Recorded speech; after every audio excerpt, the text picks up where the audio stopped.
You know, Freda asked me a couple of weeks ago to say something, and she gave me one direction. She said, be funny. So this is a little bit of a roast, but a soft roast, like a pot roast. Everybody loves pot roast. So, when I was talking to Freda a while back, I said to her, you know, about your bat mitzvah, I said, why now after all these years? And she said, well, you know, maybe as I've gotten older, I feel closer to God. Which I thought was strange because growing up, she had me believe that she was God. We were not a particularly religious family. I don't remember my mother talking about God growing up. I don't even know if she believed in God growing up. She believed in education. That was her religion, the supreme power of education to sustain her. Followed by the supreme power of cigarettes to sustain her. Followed by the supreme power of shopping on Central Avenue in Cedarhurst to sustain her. Probably in that order. And sometimes she would combine the two, right? She would smoke and shop at the same time. I love that. That was like the 70s. And I remember one particular occasion, I'd be shopping with my mother in a very nice boutique and shopping and looking, and the saleswoman came up to us and said, would you mind not smoking in the store? And Freda looked at her coolly and said, I'd burn it, I'll buy it. What could you say to that afterwards except please smoke next to the couture? And I used to worry a little bit about her smoking. Growing up, I would worry that maybe she would get sick. But you know what? After 50 years of smoking, her body's such a toxic environment, I don't even think cancer cells want to live there anymore. We're good? Still in the will?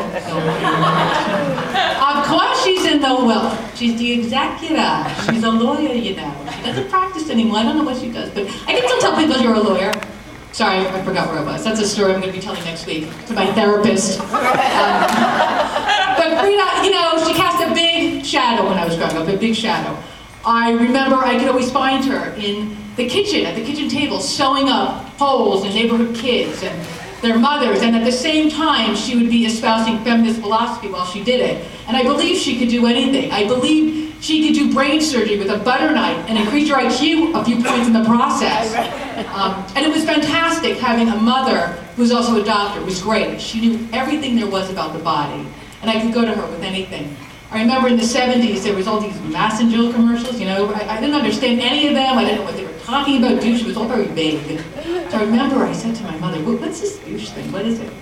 And she was so passionate when she said to me, you don't need it. Leave it alone. Your vagina is like a self-cleaning oven. Don't put anything in it. It's supposed to be moist and drippy. If it wasn't moist and drippy, you'd have big problems.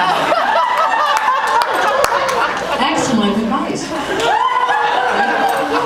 How fabulous is that?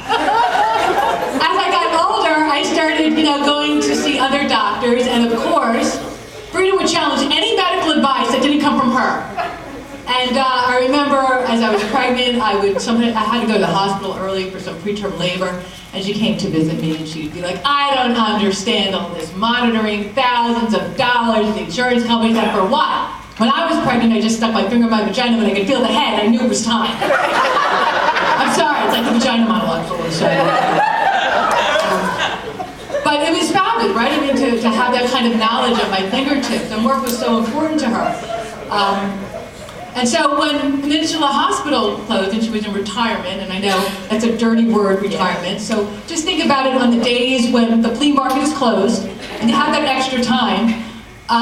You know, she decided for kicks, you know, I'll learn to read and chant, you know, an ancient language, you know. Quite an accomplishment this morning. So congratulations, you are now on par with the millions of 7th graders. But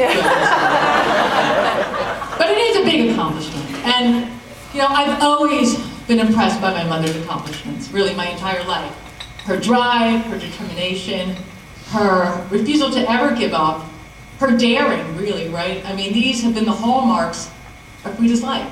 And, you know, for a young girl growing up in the 70s, it was these characteristics that made her both an extraordinary role model and an amazing pain in the ass. So, Freda, you were never easy, but you'd be the first to say that was never the point. Right.